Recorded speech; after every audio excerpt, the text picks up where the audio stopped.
16, ano? Pray without ceasing, at all times, on all occasions, with all kinds of prayers and requests. Pag-aaralan natin next time ang all kinds of prayer. Dami, gabi mag-aaral. Pag nag-aaral ako, dami-dami ko nakita. Sabi ko, di ba pinibigay lahat nito minsanan? Ay, nako. Anyway, pray in the Spirit. It should be an spiritual act guided and empowered by the Holy Spirit. Minsan nagpe-pray tayo, alam natin di tayo guided by the Holy Spirit, no? Kasi hindi tama puso natin. Yes. Ganun, babalik ka talaga agad sa repentance. Alam mo din, mapipil mo din yun eh. Yun, agad yun. And then, Alam mo. pangatlo, pray with perseverance and watchfulness. Yung disciple ni Jesus Christ natulog eh. Ano sabi nun?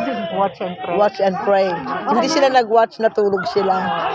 Yung disciple ni Jesus Christ, natulog sila nun eh. Kaya sabi ni Christ, sandali lang naman, natulog kayo, hindi kayo nakatiis. Yung ganun ba? Yung gabing yun, na si Jesus Christ, dinakip siya. That night. No? Believers are to be alert and persistent. Ano yun? Ano yun? Piniginaw na si Luz. Mupo ka kasi. Kasi pag nakaupo ka, katabi nila, mababawasan yung ginaw mo. Nagniningas. Tingnan mo si Joanna. Ignite. Nag-ignite yung kanyang init sa katawan. Ako na. Mamaya mag-aapoy na po. Kaya hindi na ako naglamigan eh. Mamaya mo na ako ba rin? Okay, makinig tayo. Sa prayer, no, kanina, sabi natin, vigilant, persevering, ano pa? Perseverance nga eh. Vigilant, ano ba yun kanina? Alert, perseverance, ito naman. Watchfulness and persistent. O iba pa yung persistent sa perseverance. Persistent ka. Ako siguro persistent na. Non-stop. Kasi si Crystal, may nakita na naman bukas sa abdomen. Bukas si Ronaldie, ibabiopsy.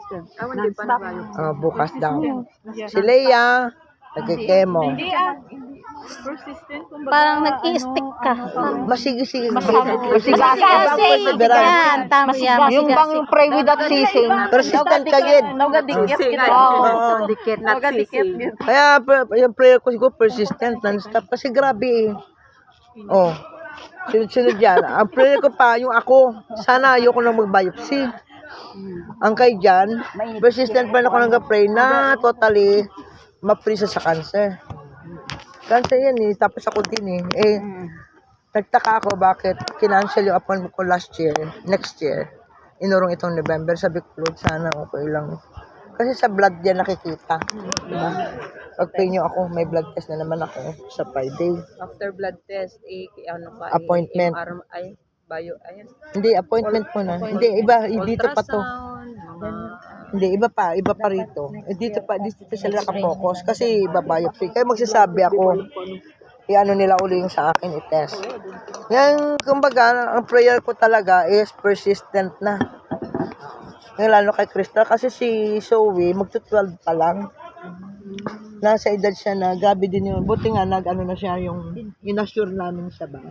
Grabe yung depression niya eh. Kasi nalaman niya yung nanay niya may cancer, tapos yung tatay niya, ganyan. Yung nagkaroon talaga yung depression sa Zoe. Pero nung nakita naman namin, okay na siya. Sabi ko, Chris, hindi ko hiningi sa Panginoon. Pero kung kunin ka ng Panginoon, saan pupunta si Zoe? Meron na daw siya, either kay Ruth o kay Dito. Nakano na sa US Embassy. US passport si Zoe. US passport. Talaga makukunin siya, pero may decision na siya. Kasi above na siya sa 7-year-old. May decision na siya. Kaya hindi siya nakuha ng tatay niya. No, I don't want to copy. Laki yung tatay niya, nagulgul. Ang judge, ang babae. Kita na. We cannot do anything. That's the decision of the Lord. Ngayon, ang sabi ni Zoe, gusto niya mag-high school sa Canada. Si Pogi. At least si Pogi, ba? At least si Pogi maayos siya doon. Kasi sino pa naman US passport sa amin, wala naman. At least siya, meron kaming si Pogi, pwede siya doon na mag-high school. Kaya pinag-pray natin siya. Si Krista, pinag-pray namin na mabuhay. Kasi kawawa si Zoe. walang problema sa finances sa kanila. Pero yung importante dyan, yung emotional, mental, na ano, tsaka spiritual, okay yun si Sophie.